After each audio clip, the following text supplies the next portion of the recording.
गुलाबी थंडी जरा जरा बोचायला लागली की समजून जावं आला थंडीचा महिना. आणि हा थंडीचा महिना आला की जसं वातावरण बदलतं तसंच खानपानही बदलतं. थंडीच्या महिन्यात काही पारंपरिक पदार्थ आवर्जून बनवले जातात आणि हीच परंपरा कायम राखत आज आपण बनवणार आहोत आजीच्या खजान्यातील हिवाळ्यातील एक खास पदार्थ, आलेपाक अर्थात आल्याच्या वड्या.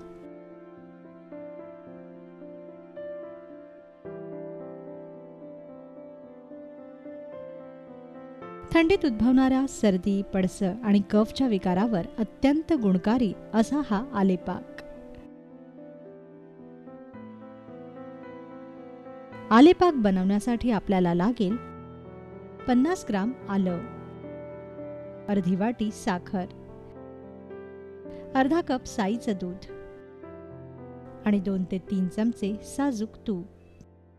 सर्वप्रथम स्वच्छ धुतलेल्या आल्याची सालं काढून घ्या.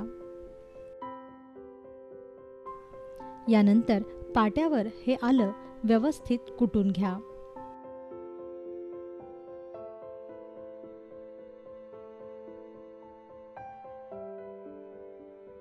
ठेचलेलं हे आलं मग पाट्यावरच भरडून घ्या.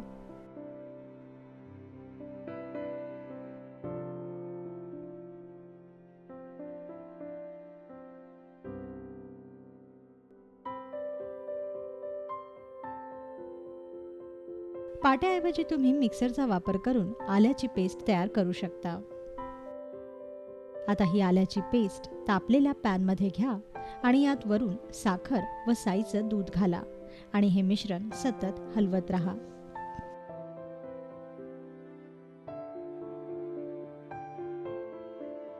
आल्याचा पाक घट्ट होईपर्यंत सतत हलवत राहा.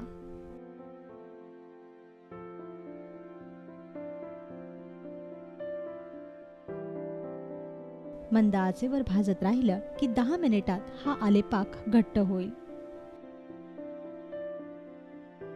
सर्वात अखेरीस घट्ट झालेल्या पाकावर हळूवार तूप सोडा. पाक घट्ट झाला की मग तूप लावलेल्या ताटलीत हा पाक पसरवा.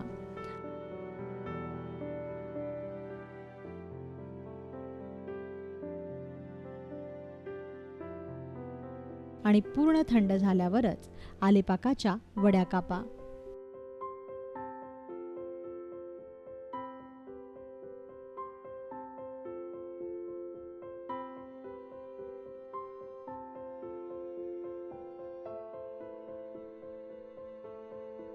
'तयार झाल्या आल्याच्या वड्या अर्थात आलेपाक.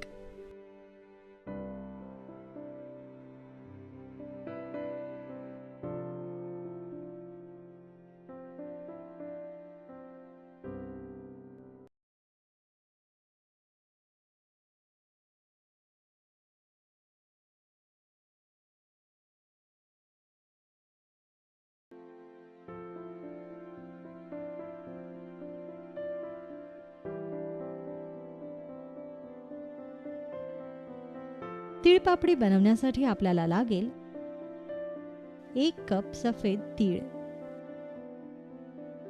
पाऊण कप साखर आणि 2 ते 3 चमचे साजूक तूप. सर्वप्रथम जाड बुडाच्या कढई किंवा पॅनमध्ये सफेद तीळ भाजून घ्या. तेल न घालताच आपण हे तीळ भाजणार आहोत. 5 ते 6 मिनिटांसाठीच हे तीळ भाजायचे आहेत. हे तीळ जर जास्त भाजले तर पापडीला कडवट चव येईल. त्यामुळे तीळ कढईच्या बाहेर उडायला लागले की गॅस बंद करा आणि एका प्लेटमध्ये भाजलेले हे तीळ काढून घ्या. यानंतर पोळपाट व लाटण्याला तूप लावून घ्या.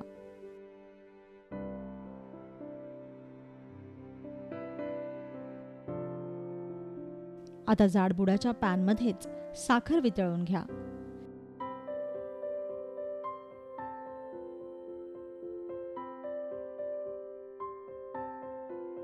2 ते 3 मिनिटात साखर पूर्णपणे वितळेल.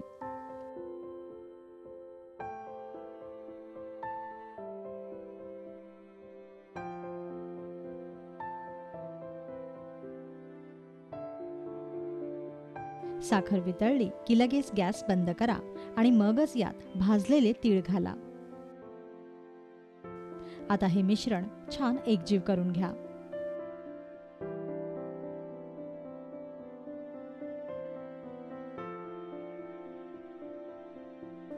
यानंतर या मिश्रणाचा थोडा थोडा भाग घेऊन पोळपाटावर याची पातळ पापडी लाटून घ्या. भरपूर तूप लावलं तर पापडी लाटणं सहज जमतं.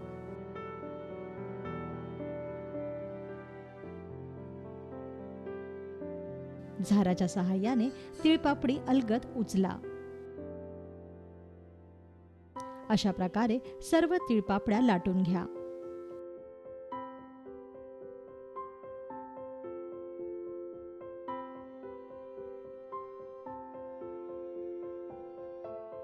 जर तीळ साखरेचं मिश्रण जास्त आळलं व थंड झालं की पुन्हा याला गरम करा आणि याच्या पापड्या लाटा.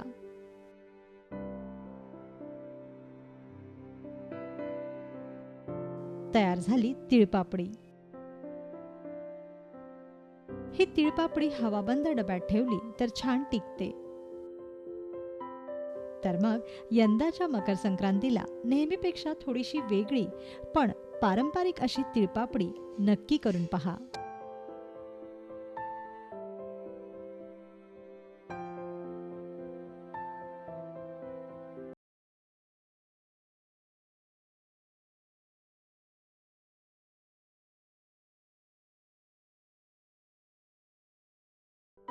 ताजी चाकवत, टपोरी कणस, गुलाबी गाजरं, कोवळा हुरडा, गव्हाच्या लोंब्या, पावट्याच्या शेंगा, आंबट बोरं, उसाचं कांड आणि हिरवगार काटेरी वांग या सर्वांना एकत्र करून तयार होतं खमंग असं खिंगाट अर्थात भोगीची भाजी. मळ्यातील ताज्या भाज्या आणि शिवारातील पहिलं वहिलं पीक पूजण्यासाठीच साजरी केली जाते मकर संक्रांती.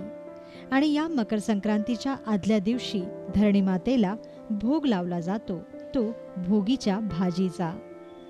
आज आपण बनवणार आहोत शेकडो वर्षांपासून आपला वारसा जपणारी अशी पारंपरिक भोगीची भाजी अर्थात गावरान खेंगाट.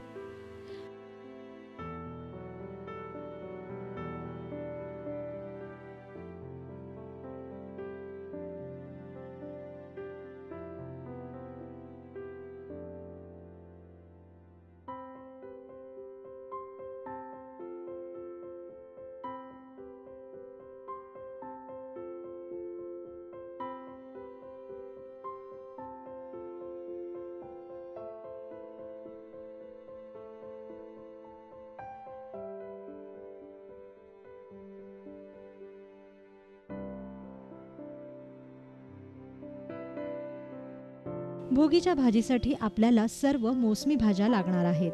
त्यासाठी आपण घेतली आहे 1 जुडी चाकवत, 1 लहान वाटी शेंगदाणे, 1 गाजर, 2 ते 3 लहान तुकडे उसाचे, 1 हिरवं काटेरी वांग,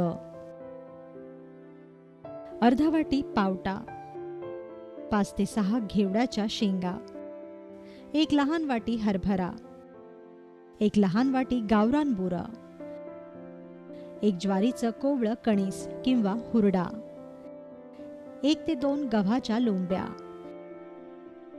1 लहान वाटी चना डाळ, 6 ते 7 लसणाच्या पाकळ्या, 1 चमचा जिरे, 4 ते 5 सुक्या लाल मिरच्या, 1.5 चमचा दाण्याचा कूट, 1.5 चमचा सफेद तीळ, 1 चमचा मोहरी, चिमूटभर हिंग, चवीपुरतं मीठ आणि फोडणीसाठी तेल. सर्वप्रथम चाकवत, हरभरा, बोरं, पावटा, घेवड्याच्या शेंगा अशा सर्व भाज्या निवडून सोलून स्वच्छ करून एकत्र करून घ्या.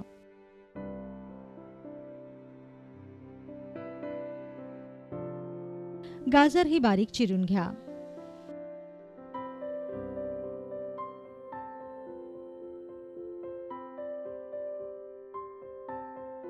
यानंतर प्रथम चाकवताची पानं स्वच्छ धुवून घ्या आणि मग उरलेल्या फळभाज्याही धुवून निथळत ठेवा. या भाज्यांमध्ये शेंगदाणेही आत्ताच घालून घ्या. यानंतर चण्याची डाळही धुवून निथळत ठेवा. आता प्रेशर कुकरमध्ये या सर्व भाज्या एकत्र करून घ्या आणि त्यात चवीपुरतं मीठ घाला व भिजवलेली चणा डाळ आणि 2 ग्लास पाणी घालून या भाज्या शिजवून घ्या.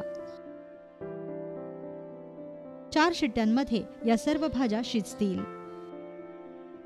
भाज्या शिजेपर्यंत लाल मिरच्या, जिरे व लसूण एकत्र करून घ्या आणि हे एकत्र वाटून याचं लाल वाटण तयार करून घ्या.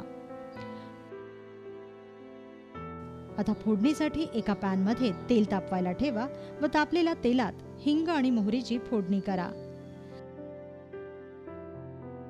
2 ते 3 मिनिटांनी यात तीळ घाला आणि तीळ छान भाजून घ्या. तीळ भाजले की मग यात लाल वाटण घाला आणि हा मसाला तेलात चांगला भाजून घ्या. 5 मिनिटं तरी हा मसाला चांगला भाजला पाहिजे. मसाला भाजेपर्यंत कुकर उघडून शिजलेली भाजी तपासून पहा.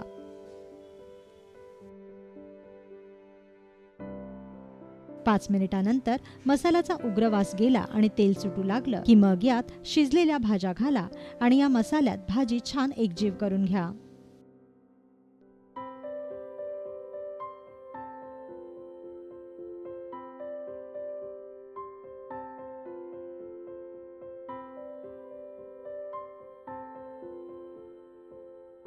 सर्वात अखेरीस या भाजीत थोडंसं पाणी आणि दाण्याचा कूट घाला व झाकण ठेवून 2 मिनिटांसाठी ही भाजी वाफवून घ्या.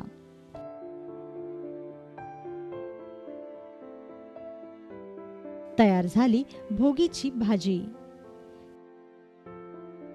पारंपरिक पद्धतीने भोगीची ही भाजी तीळ लावलेल्या बाजरीच्या भाकरीसोबतच खाल्ली जाते. त्यामुळे तीळ लावलेली बाजरीची भाकरी कशी बनवायची हे पहा आमच्या पुढल्या व्हिडिओत. आणि या बाजरीच्या भाकरीसोबतच आस्वाद घ्या या गावरान खेंगाटचा.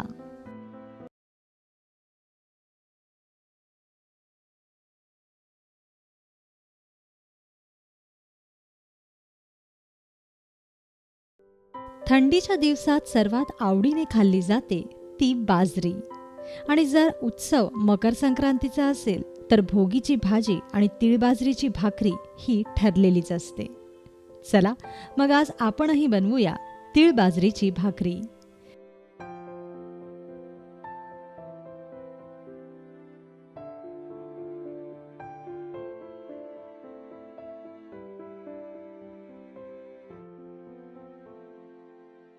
त्यासाठी आपण घेणार आहोत 1 वाटी बाजरीचं पीठ आणि अर्धी वाटी सफेद तीळ. सर्वप्रथम एका पसरट परातीत किंवा तगरीत बाजरीचं पीठ चाळून घ्या. मग यात गरजेपुरतं कोमट पाणी घालून भाकरीचं पीठ मळा. आवडीप्रमाणे तुम्ही या पिठात मीठही घालू शकता. पिठाला चिकनाई येईपर्यंत भाकरीचं पीठ मळत राहा. लक्षात ठेवा की भाकरीचं पीठ हे तळव्याने दाबूनच मळलं जातं, तर गव्हाची कणिक ही बोटांनी दाबून मळली जाते. आता याच परातीत तीळ पसरवा आणि त्यावर भाकरीचा एक उंडा अशा प्रकारे ठेवा आणि दाबून दाबून तीळ या उंड्याला पूर्णपणे लावून घ्या. आता या उंड्याची गोल गरगरीत भाकरी थापून घ्या.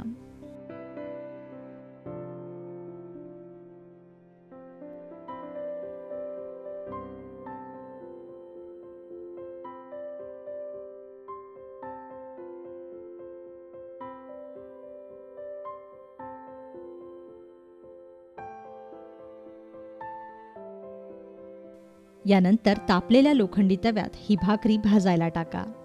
भाकरीवरून पाण्याचा हात फिरवा व लगेच ही भाकरी उलटा. याने भाकरी सालेजणार नाही व छान भाजेल.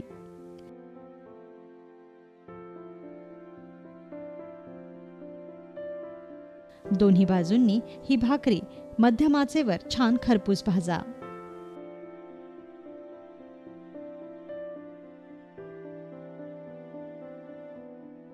तयार झाली पारंपरिक अशी तीळ बाजरीची भाकरी.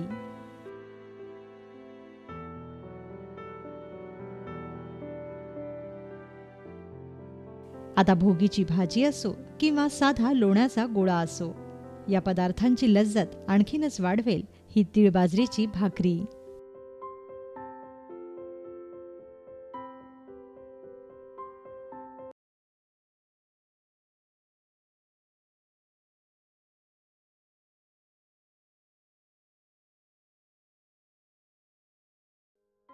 खिचडी हा आपल्या भारतीयांचा सर्वात आवडता खाद्यप्रकार आणि प्रत्येक प्रांतात खिचडी तऱ्हेतऱ्हेने बनवली जाते. हिवाळ्यात तर खिचडी बनवण्याचा मानच असतो, कारण थंडीच्या या दिवसांमध्ये गावाकडे खास बनवली जाते बाजरीची खिचडी. प्रकृतीने गरम आणि पौष्टिक अशी ही बाजरीची खिचडी थंडीमध्ये आवर्जून खाण्यासारखी असते. चला मग आज आपण बनवूया बाजरीची खिचडी.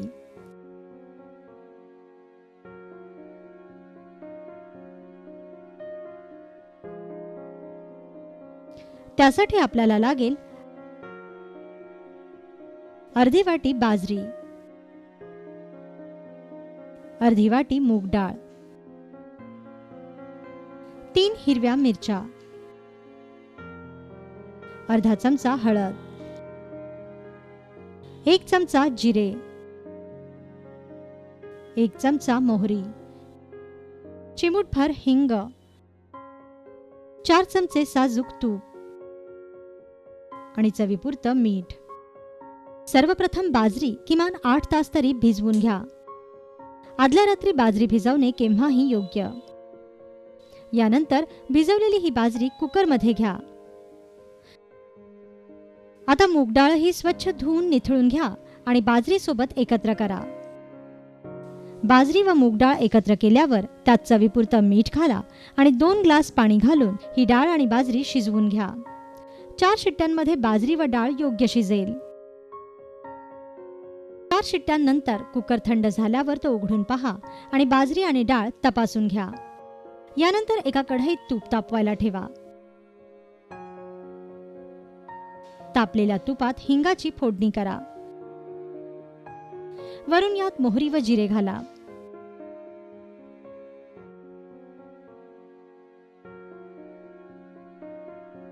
नंतर कढीपत्त्याची पानं आणि चिरलेल्या हिरव्या मिरच्या घाला.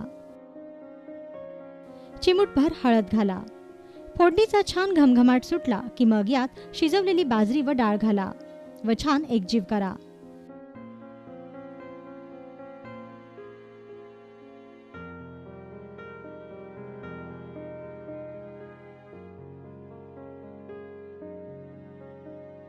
वरून या खिचडीत अर्धा ग्लास पाणी घाला आणि ही खिचडी मसाल्यात छान एकजीव करा. गरज वाटल्यास वरून मीठ घाला आणि खिचडीची एक वाफ काढून घ्या.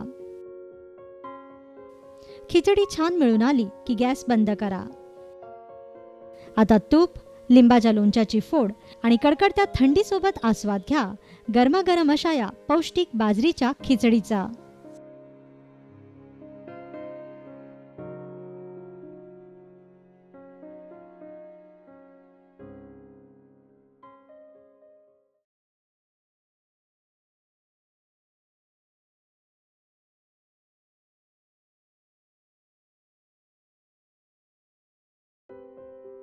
थंडीच्या दिवसांमध्ये गरमागरम जेवणाची एक वेगळीच मजा असते.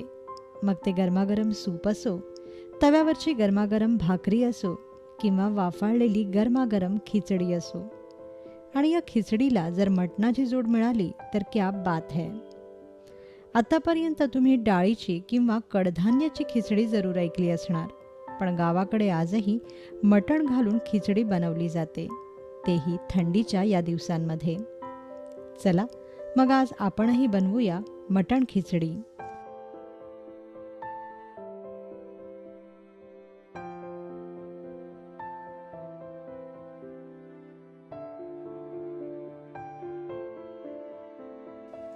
मटण खिचडी बनवण्यासाठी आपल्याला लागेल अर्धा किलो मटण,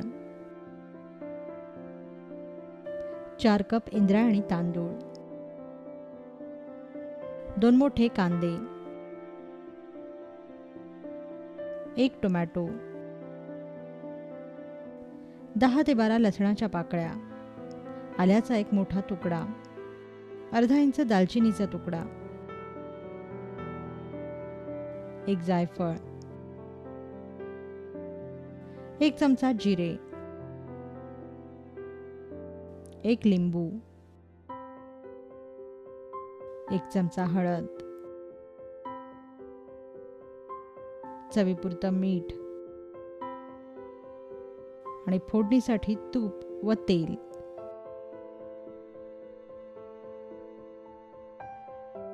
सर्वप्रथम स्वच्छ धुतलेल्या मटणाला मीठ, हळद व लिंबाचा रस लावून घ्या व 20 मिनिटं हे मटण मुरवत ठेवा. यानंतर आलं, लसूण, जायफळ व जिरे एकत्र करून याचं बारीक वाटण वाटून घ्या. हे ओलं वाटण वेगळं काढून घ्या.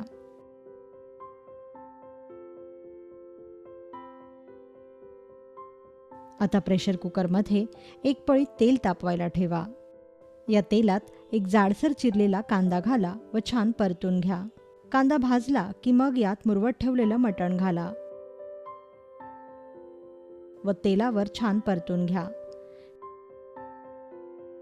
किमान 5 मिनिटं तरी हे मटण भाजत राहा.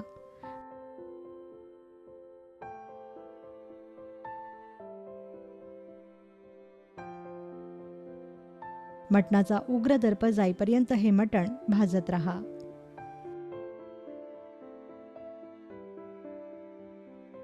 मग यात 4 ग्लास पाणी घाला. लक्षात ठेवा की ही खिचडी मटणाच्या पाण्यातच आपण शिजवणार आहोत, त्यामुळे मटण शिजतानाच मटणात जास्त पाणी घाला.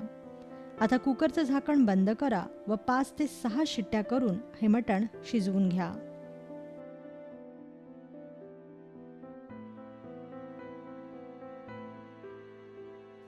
कुकर पूर्ण थंड झाला की मग उघडा आणि मटण शिजलेलं पाणी एका वेगळ्या भांड्यात काढून घ्या. यानंतर इंद्रायणी तांदूळ स्वच्छ धुवून त्यात मीठ घालून निथळत ठेवा. मग कुकरमध्ये तूप तापवायला ठेवा. आता फोडणीला तुपात दालचिनीचे तुकडे घाला.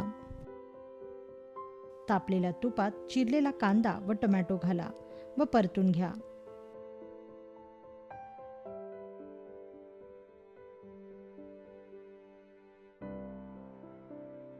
मग यात निथळत ठेवलेले तांदूळ घाला.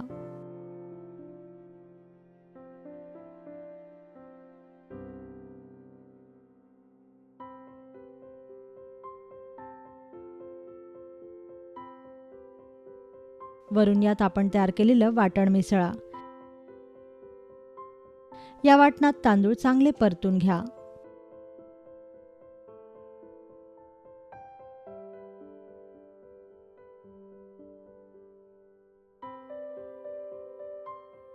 पाच मिनिटं तरी हे तांदूळ परतत राहा.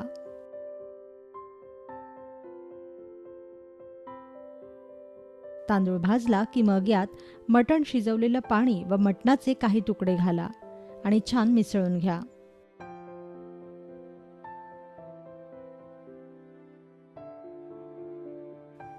लक्षात ठेवा की तांदळाच्या प्रमाणापेक्षा दुप्पट पाणी घालून ही खिचडी शिजू द्या. आपण इथे इंद्रायणी तांदूळ घेतले आहेत, कारण आपल्याला खिचडी अगदी नरम आणि मऊसूत करायची आहे. तुम्ही तुमच्या आवडीप्रमाणे आंबेमोहोर, कोलम किंवा बासमती तांदूळ वापरू शकता.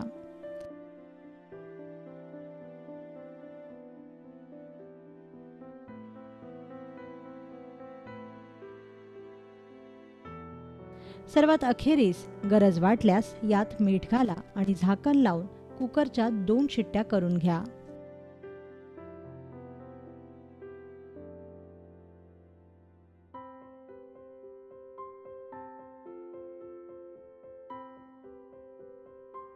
दोन शिट्ट्या झाल्यानंतर कुकर पूर्णपणे थंड झाला की मगच उघडा.